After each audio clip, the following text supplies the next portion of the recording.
Olá, me chamo Alanson Antunes e vou falar um pouco para vocês sobre o aborto. Esse trabalho é referente à disciplina de bioética do curso de Educação Física, da FASP, Faculdade São Francisco da Paraíba, que está situada em Cajazeiras. O que é o aborto? O aborto é a interrupção da gravidez voluntária ou não, pela morte de um feto ou embrião. O aborto pode ocorrer de maneira intencional ou de maneira totalmente espontânea, sendo em ambos os casos um processo doloroso para a mulher que vive esse momento. Quando há de fato um aborto? Segundo a OMS, apresenta alguns critérios para que o fim de uma gestação seja considerado um aborto. De acordo com a OMS, considera-se aborto a interrupção antes das 22 semanas de gestação, estando, nesse caso, o feto geralmente com peso inferior a 500 gramas. Quando o feto é retirado nessas condições, é incapaz de sobreviver fora do útero da mãe. Tipos de aborto. Nós temos o aborto espontâneo e o aborto provocado.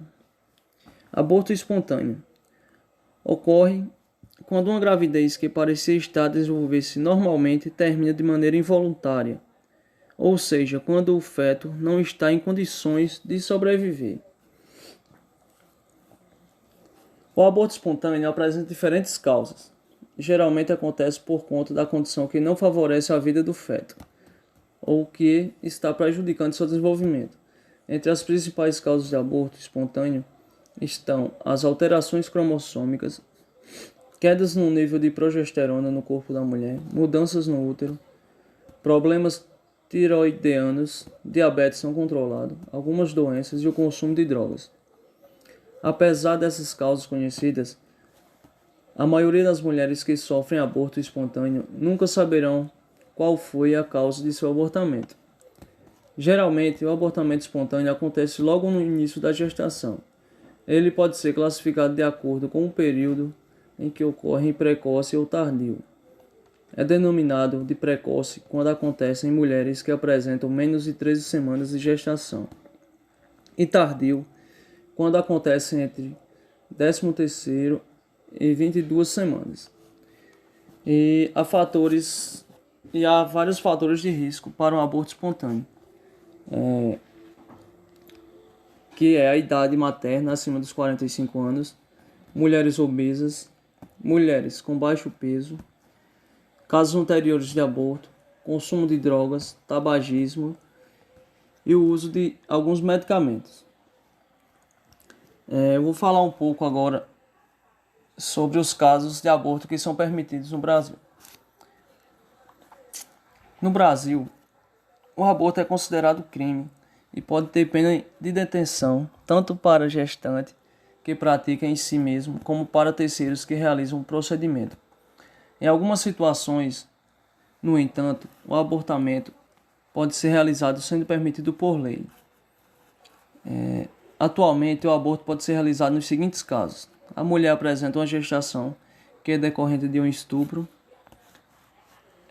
quando apresenta uma gestação que causa risco à vida dela, e quando o feto não apresenta parte toda a calota craniana e o cérebro, e portanto não apresenta chance de sobrevivência ao nascer. O aborto provocado. O aborto provocado é todo aquele que tem como causador um agente externo, que pode ser um profissional ou um leigo que utiliza algumas técnicas e que não é permitido por lei. Alguns métodos utilizados são a sucção ou aspiração. O aborto por sucção pode ser feito até a 12ª semana após o último período menstrual. Este aborto pode ser feito com anestesia local ou geral. Com o local, o paciente toma uma injeção intramuscular de algum anestésico analgésico. Já na mesa de operação, faz um exame para determinar o tamanho e a posição do útero. Se for anestesia geral, toma-se 1 hora antes da operação uma injeção intramuscular Inicia-se então uma infusão intravenosa. Insere-se no útero um tubo em que uma ponta afiada, uma forte sucção, despedaça o corpo do bebê que está desenvolvendo, assim como a placenta, e absorve o produto da gravidez. Outro método é a dilatação e a curetagem. No método de dilatação e curetagem é feita a dilatação do colo do útero e com a cureta, instrumento de aço semelhante de uma colher. É feita a raspagem suave do revestimento uterino, do embrião, da placenta e das membranas que envolvem o embrião. A curetagem pode ser realizada durante o segundo e o terceiro trimestre de gestação, quando o bebê é muito grande para ser extraído por sucção. Drogas e plantas.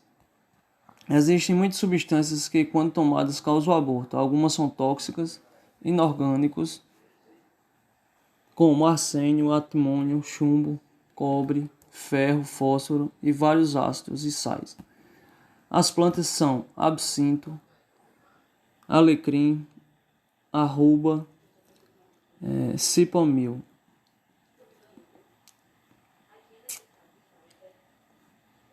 Todas essas substâncias devem ser tomadas em grande quantidade para que ocorra o aborto, colocando inclusive a vida da mãe em risco.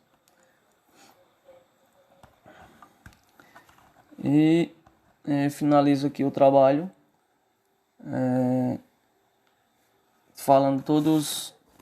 falando os riscos, né, do aborto e as formas que foram realizadas, né?